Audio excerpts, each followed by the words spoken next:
7ನೇ ತರಗತಿ ಸಮಾಜ ವಿಜ್ಞಾನ ಇತಿಹಾಸ ಅಧ್ಯಾಯ 7 ಮೈಸೂರು ಮತ್ತು ಇತರ ಸಂಸ್ಥಾನಗಳು ಪ್ರಶ್ನೋತ್ತರ ಅಭ್ಯಾಸಗಳು. ಮುಖ್ಯ ಪ್ರಶ್ನೆ 1. ಖಾಲಿ ಬಿಟ್ಟ ಸ್ಥಳಗಳನ್ನು ಸೂಕ್ತ ಪದದಿಂದ ಭರ್ತಿ ಮಾಡಿ. ವಾಕ್ಯ 1. ಮೈಸೂರು ಒಡೆಯರ ಆರಂಭಿಕ ರಾಜಧಾನಿ ಡ್ಯಾಸ್ ಆಗಿತ್ತು. ಉತ್ತರ ಮೈಸೂರು. ಮೈಸೂರು ಒಡೆಯರ ಆರಂಭಿಕ ರಾಜಧಾನಿ ಮೈಸೂರು ಆಗಿತ್ತು. ವಾಕ್ಯ 2. ಎರಡನೇ ಆಂಗ್ಲೋ ಮೈಸೂರು ಯುದ್ಧದ ನಂತರ ಬ್ರಿಟಿಷರು ಟಿಪ್ಪು ಸುಲ್ತಾನರೊಡನೆ ಡ್ಯಾಸ್ ಒಪ್ಪಂದ ಮಾಡಿಕೊಂಡರು. ಉತ್ತರ ಮಂಗಳೂರು ಶಾಂತಿ. ಎರಡನೇ ಆಂಗ್ಲೋ ಮೈಸೂರು ಯುದ್ಧದ ನಂತರ ಬ್ರಿಟಿಷರು ಟಿಪ್ಪು ಸುಲ್ತಾನನೊಡನೆ ಮಂಗಳೂರು ಶಾಂತಿ ಒಪ್ಪಂದ ಮಾಡಿಕೊಂಡರು. ವಾಕ್ಯ 3. ಮೈಸೂರು ಹುಲಿ ಎಂದು ಪ್ರಸಿದ್ಧರಾದ ವ್ಯಕ್ತಿ ಡ್ಯಾಸ್. ಉತ್ತರ ಟಿಪ್ಪು ಸುಲ್ತಾನ. ಮೈಸೂರು ಹುಲಿ ಎಂದು ಪ್ರಸಿದ್ಧರಾದ ವ್ಯಕ್ತಿ ಟಿಪ್ಪು ಸುಲ್ತಾನ. ವಾಕ್ಯ 4. ಮುಮ್ಮಡಿ ಕೃಷ್ಣರಾಜ ಒಡೆಯರ ದಿವಾನರು ಡ್ಯಾಸ್.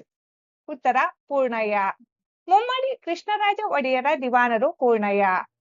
ವಾಕ್ಯ 5. ಮೈಸೂರು ಸಂಸ್ಥಾನದಲ್ಲಿ ನ್ಯಾಯ ವಿಧಾಯಕ ಸಭೆಯು ಡ್ಯಾಸ್ ರಲ್ಲಿ ಆರಂಭವಾಯಿತು. ಉತ್ತರ 1907. ಮೈಸೂರು ಸಂಸ್ಥಾನದಲ್ಲಿ ನ್ಯಾಯ ವಿಧಾಯಕ ಸಭೆಯು 1907ರಲ್ಲಿ ಆರಂಭವಾಯಿತು. ವಾಕ್ಯ 6. ಮೈಸೂರು ಸಂಸ್ಥಾನವನ್ನು ಗಾಂಧೀಜಿಯವರು ಡ್ಯಾಸ್ ಎಂದು ಬಣ್ಣಿಸಿದರು. ಉತ್ತರ ರಾಮರಾಜ್ಯ. ಮೈಸೂರು ಸಂಸ್ಥಾನವನ್ನು ಗಾಂಧೀಜಿಯವರು ರಾಮರಾಜ್ಯ ಎಂದು ಬಣ್ಣಿಸಿದರು. ವಾಕ್ಯ 7. ಭಾರತ ರತ್ನ ಪ್ರಶಸ್ತಿ ಪಡೆದ ಮೊದಲ ಕನ್ನಡಿಗ ಡ್ಯಾಸ್. ಉತ್ತರ ಸರ್ ಎಂ ವಿಶ್ವೇಶ್ವರಯ್ಯನವರು. ಭಾರತ ರತ್ನ ಪ್ರಶಸ್ತಿ ಪಡೆದ ಮೊದಲ ಕನ್ನಡಿಗ ಸರ್ ಎಂ ವಿಶ್ವೇಶ್ವರಯ್ಯನವರು. ವಾಕ್ಯ 8. ಇರ್ವಿನ್ ಕಾಲುವೆಯನ್ನು ನಿರ್ಮಾಣ ಮಾಡಿದ ದಿವಾನರು ಡ್ಯಾಸ್. ಉತ್ತರ ಸರ್ ಮಿರ್ಜಾ ಇಸ್ಮಾಯಿಲ್.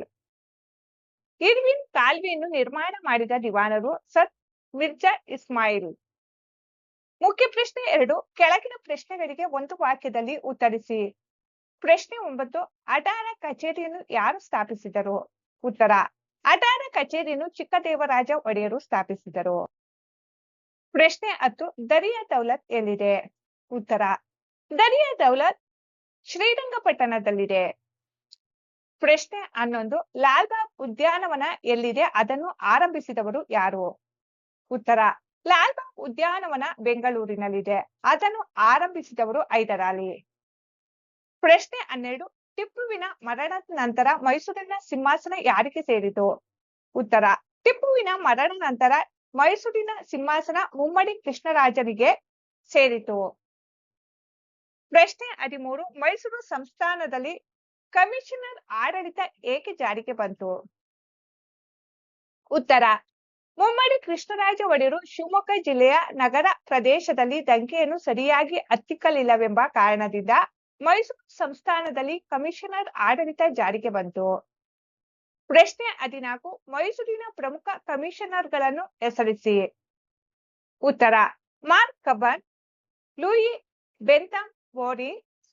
ಇವರು ಮೈಸೂರು ಪ್ರಮುಖ ಕಮಿಷನರ್ಗಳು. ಪ್ರಶ್ನೆ 15. ಪುನರ್ಧನ ಎಂದರೇನು? ಉತ್ತರ ಸಾಮಾನ್ಯ ಶಕ 1881ರಲ್ಲಿ 10ನೆಯ ಚಾಮರಾಜ ಒಡೆಯರಿಗೆ ಬ್ರಿಟಿಷರು ರಾಜ್ಯವನ್ನು ಪುನಃ ವಹಿಸಿಕೊಟ್ಟಿದ್ದನ್ನು ಪುನರ್ಧನ ಎನ್ನುತ್ತಾರೆ. ಪ್ರಶ್ನೆ 16. ಪ್ರಜಾಪ್ರತಿನಿಧಿ ಸಭೆ ಯಾವಾಗ ಆರಂಭವಾಯಿತು? ಉತ್ತರ 10ನೇ ಚಾಮರಾಜ ಒಡೆಯರ ಕಾಲದಲ್ಲಿ ಪ್ರಜಾಪ್ರತಿನಿಧಿ ಸಭೆ 1881ರಲ್ಲಿ ಆರಂಭವಾಯಿತು. ಪ್ರಶ್ನೆ 17. ಕನ್ನಡ ಸಾಹಿತ್ಯ ಪರಿಷತ್ ಎಲ್ಲಿದೆ? ಇದು ಯಾವಾಗ ಸ್ಥಾಪನೆಯಾಯಿತು? ಉತ್ತರ ಕನ್ನಡ ಸಾಹಿತ್ಯ ಪರಿಷತ್ ಬೆಂಗಳೂರಿನಲ್ಲಿದೆ. ಇದು 1915ರಲ್ಲಿ ಸ್ಥಾಪನೆಯಾಯಿತು. ಪ್ರಶ್ನೆ 18. ಅರಮನೆ ಸತ್ಯಾಗ್ರಹದ ನೇತೃತ್ವ ವಹಿಸಿದವರು ಯಾರು? ಉತ್ತರ ಅರಮನೆ ಸತ್ಯಾಗ್ರಹದ ನೇತೃತ್ವವನ್ನು ಕೆ.ಸಿ. ರೆಡ್ಡಿ ಅವರು ವಹಿಸಿದ್ದರು. ಮುಖ್ಯ ಪ್ರಶ್ನೆ 3. ಕೆಳಗಿನ ಪ್ರಶ್ನೆಗಳಿಗೆ ಗುಂಪಿನಲ್ಲಿ ಚರ್ಚಿಸಿ ಉತ್ತರಿಸಿ. ಪ್ರಶ್ನೆ ಸಂಖ್ಯೆ 19. ಹೈದರಾಲಿಯ ಸಾಧನೆಗಳು ಯಾವುವು? ಉತ್ತರ ಹೈದರಾಲಿ ಸೂರ ಯೋಧನು, ದಕ್ಷ ಆಡಳಿತಗಾರನು ಆಗಿದ್ದು ಮೈಸೂರು ರಾಜ್ಯದ ವಿಸ್ತಾರವನ್ನು ಇಮ್ಮಡಿಗೊಳಿಸಿದರು. ಬೆಂಗಳೂರಿನ ಸುಂದರ ಉದ್ಯಾನವನ ಲಾಲ್ಬಾಗ್ ಇವರಿಂದಲೇ ಆರಂಭವಾಯಿತು. ಮೊದಲನೇ ಆಂಗ್ಲೋ ಮೈಸೂರು ಯುದ್ಧದಲ್ಲಿ ಬ್ರಿಟಿಷರನ್ನು ಸೋಲಿಸಿ ಮದ್ರಾಸ್ ಒಪ್ಪಂದ ಮಾಡಿಕೊಂಡರು. ಇವರಿಗೆ ಓದು ಬರಹ ಬರದಿದ್ದರೂ ಅವರು ಕನ್ನಡ ಸೇರಿದಂತೆ ಹಲವು ಭಾಷೆಗಳನ್ನು ಚೆನ್ನಾಗಿ ಬಲ್ಲವರಾಗಿದ್ದರು. ಪ್ರಶ್ನೆ 20. ಮೂರನೇ ಮೈಸೂರು ಯುದ್ಧದ ಪರಿಣಾಮವೇನು? ಉತ್ತರ ಮೂರನೇ ಆಂಗ್ಲೋ ಮೈಸೂರು ಯುದ್ಧದಲ್ಲಿ ಬ್ರಿಟಿಷರು ರಾಜಧಾನಿಯಾದ ಶ್ರೀರಂಗಪಟ್ಟಣವನ್ನು ಮುತ್ತಿಗೆ ಹಾಕಿದರು. ಟಿಪ್ಪು ಬ್ರಿಟಿಷರೊಂದಿಗೆ ಶಾಂತಿ ಒಪ್ಪಂದ ಮಾಡಿಕೊಂಡು ತನ್ನ ಅರ್ಧ ರಾಜ್ಯವನ್ನು ಬ್ರಿಟಿಷರಿಗೆ ಒಪ್ಪಿಸಿದನು. ಅಪಾರ ಪರಿಹಾರ ಧನವನ್ನು ನೀಡಿ ತನ್ನಿಬ್ಬರು ಮಕ್ಕಳನ್ನು ಬ್ರಿಟಿಷರಿಗೆ ಒತ್ತೆಯಾಳಾಗಿ ಕೊಡಬೇಕಾಯಿತು. ಇದು 4ನೇ ಮೈಸೂರು ಯುದ್ಧಕ್ಕೆ ನಾಂದಿಯಾಯಿತು. ಪ್ರಶ್ನೆ 21. ಟಿಪ್ಪು ಸುಲ್ತಾನನ ಸಾಧನೆಗಳು ಯಾವುವು? ಉತ್ತರ: ಶ್ರೀರಂಗಪಟ್ಟಣದ ಬೇಸಿಗೆ ಅರಮನೆ ಅಂದರೆ ದರಿಯಾ ದೌಲತ್ ಹಾಗೂ ಬೆಂಗಳೂರು ಅರಮನೆಗಳನ್ನು ನಿರ್ಮಿಸಿದರು. ರೇಷ್ಮೆ ವ್ಯವಸಾಯವನ್ನು ರಾಜ್ಯದಲ್ಲಿ ವ್ಯಾಪಕವಾಗಿ ಜನಪ್ರಿಯಗೊಳಿಸಿದ್ದು ಅವರ ಮುಖ್ಯ ಸಾಧನೆಯಾಗಿದೆ.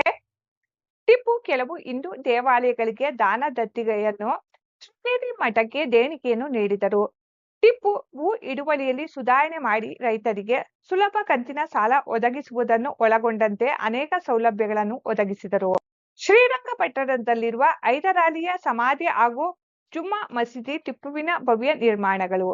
ಶ್ರೀರಂಗಪಟ್ಟಣ ಮತ್ತು ಬೆಂಗಳೂರಿನಲ್ಲಿ ಟಂಕಾ ಶಾಲೆಗಳನ್ನು ನಿರ್ಮಿಸಿದರು. ಪ್ರಶ್ನೆ 22. ನಾಲ್ವಡಿ ಕೃಷ್ಣರಾಜ ಒಡೆಯರ ಪ್ರಮುಖ ಸಾಧನೆಗಳನ್ನು ಪಟ್ಟಿ ಮಾಡಿ. ಉತ್ತರ: ಜೆ ಟಾಟಾ ಅವರು ಬೆಂಗಳೂರಿನಲ್ಲಿ ವಿಜ್ಞಾನ ಸಂಸ್ಥೆಯನ್ನು ಸ್ಥಾಪಿಸಲು 371 ಎಕರೆ ಭೂಮಿ ಹಾಗೂ 5 ಲಕ್ಷಕ್ಕೂ ಅಧಿಕ ಮೊತ್ತದ ಧನ ಸಹಾಯ ನೀಡಿದರು. ಸಾಮಾನ್ಯ ಸಕ 1907ರಲ್ಲಿ ನ್ಯಾಯ ವಿಧಾಯಕ ಸಭೆಯನ್ನು ಸ್ಥಾಪಿಸಿ ಪ್ರಜೆಗಳ ಸಮಸ್ಯೆ ಚರ್ಚಿಸಲು ಅವಕಾಶ ನೀಡಿದರು.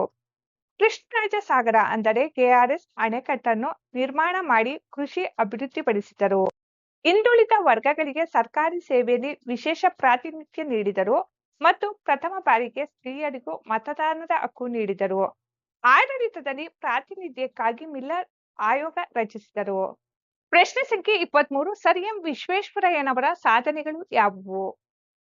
ಉತ್ತರ: ಭದ್ರಾವತಿಯಲ್ಲಿ ಕಬ್ಬಿಣ ಮತ್ತು ಉಕ್ಕಿನ ಕಾರ್ಖಾನೆ, ಮೈಸೂರಿನಲ್ಲಿ ಗಂಧದ ಎಣ್ಣೆ ಕಾರ್ಖಾನೆ, ಬೆಂಗಳೂರಿನಲ್ಲಿ ಸಾಬೂನು ಕಾರ್ಖಾನೆ ಹಾಗೂ ಮೈಸೂರು ಬ್ಯಾಂಕ್ ಸ್ಥಾಪಿಸಿದರು. ಕಡ್ಡಾಯ ಪ್ರಾಥಮಿಕ ಶಿಕ್ಷಣ ಜಾರಿಗೆ ತಂದರು. ಹೆಬ್ಬಾಳದಲ್ಲಿ ಕೃಷಿ ಶಾಲೆ ಹಾಗೂ ಸಾಮಾನ್ಯ ಸಕ 1916ರಲ್ಲಿ ಮೈಸೂರು ವಿಶ್ವವಿದ್ಯಾನಿಲಯ ಸ್ಥಾಪಿಸಿದರು. ಸಾಮಾನ್ಯ ಸಕ 1915ರಲ್ಲಿ ಬೆಂಗಳೂರಿನಲ್ಲಿ ಕನ್ನಡ ಸಾಹಿತ್ಯ ಪರಿಷತ್ ಸ್ಥಾಪಿಸಿದರು. ಕೃಷ್ಣರಾಜ ಸಾಗರ ಅಣೆಕಟ್ಟೆಯ ನಿರ್ಮಾಣ ಕಾರ್ಯವನ್ನು ಪೂರ್ಣಗೊಳಿಸಿದರು. ಮುಖ್ಯ ಪ್ರಶ್ನೆ 4. ಈ ಕೆಳಗಿನ ಎ ಪಟ್ಟಿಗೆ ಸಂಬಂಧಿಸಿದ ಬಿ ಪಟ್ಟಿಯಲ್ಲಿನ ವಿಷಯಗಳನ್ನು ಹೊಂದಿಸಿ ಬರೆಯಿರಿ. ಹೊಂದಿಸಿ ಬರೆಯಲಾಗಿದೆ. 1. ಚಿಕ್ಕದೇವರಾಜ ಒಡೆಯರು, ನವಕೋಟಿ ನಾರಾಯಣ. 2. ಟಿಪ್ಪು ಸುಲ್ತಾನ್, ಮೈಸೂರು ಹುಲಿ. 3. ನಾಲ್ವಡಿ ಕೃಷ್ಣರಾಜ ಒಡೆಯರು, ರಾಜಶ್ರೀ. 4. Sir M Visvesvaraya, Bharat Ratna. 5. ಜಯ ಚಾಮರಾಜ ಒಡೆಯರು, ಮೊದಲ ರಾಜ್ಯಪಾಲರು. ಚಟುವಟಿಕೆಗಳು. ಪ್ರಶ್ನೆ: ಟಿಪ್ಪು ಸುಲ್ತಾನ್ ಭಾರತದಲ್ಲಿ ಪರಕೀಯರ ಆಳ್ವಿಕೆಯನ್ನು ಕೊನೆಗಳಿಸಲು ಪ್ರಯತ್ನಿಸಿದರೂ ಯಶಸ್ಸು ಕಾಣದಿರಲು ಕಾರಣಗಳೇನು? ಏಕೆ? ಚರ್ಚಿಸಿ ಉತ್ತರ ಬರೆಯಿರಿ. ಉತ್ತರ: ಬ್ರಿಟಿಷರ ವಿರುದ್ಧದ ಹೋರಾಟದಲ್ಲಿ ಟಿಪ್ಪುವಿಗೆ ಭಾರತದ ಇತರ ಯಾವುದೇ ಪ್ರಮುಖ ರಾಜರ ಬೆಂಬಲ ಸಿಗದೆ ಏಕಾಂಗಿಯಾಗಬೇಕಾಯಿತು. ಭಾರತೀಯ ರಾಜರು ಒಂದಾಗುವ ಬದಲು ಮರಾಠರು ಮತ್ತು ಹೈದರಾಬಾದಿನ ನಿಜಾಮರು ಬ್ರಿಟಿಷರ ಜೊತೆ ಕೈಜೋಡಿಸಿದರು. 3ನೇ ಆಂಗ್ಲೋ ಮೈಸೂರು ಯುದ್ಧದಲ್ಲಿ ಟಿಪ್ಪು ತನ್ನ ಅರ್ಧ ರಾಜ್ಯವನ್ನು ಬ್ರಿಟಿಷರಿಗೆ ಒಪ್ಪಿಸಿ ಅಪಾರ ಹಣ ಹಾಗೂ ತನ್ನಿಬ್ಬರು ಮಕ್ಕಳನ್ನು ಒತ್ತೆಯಾಳಾಗಿ ನೀಡಬೇಕಾಯಿತು. ಬ್ರಿಟಿಷರ ಸೈನಿಕ ಬಲ, ಸಂಚು ಮತ್ತು ಆಧುನಿಕ ತಂತ್ರಜ್ಞಾನದ ಮುಂದೆ ಟಿಪ್ಪುವಿನ ಸೈನ್ಯಕ್ಕೆ ಹಿನ್ನಡೆಯಾಯಿತು. ಹೀಗೆ ನೆರೆಯ ರಾಜರ ಸಹಕಾರವಿಲ್ಲದೆ ಮತ್ತು ಭಾರಿ ಸೈನಿಕ ಆರ್ಥಿಕ ನಷ್ಟದಿಂದಾಗಿ ಟಿಪ್ಪು ಸುಲ್ತಾನ್ಗೆ ಬ್ರಿಟಿಷರ ಆಳ್ವಿಕೆಯನ್ನು ಕೊನೆಗೊಳಿಸಲು ಸಾಧ್ಯವಾಗಲಿಲ್ಲ.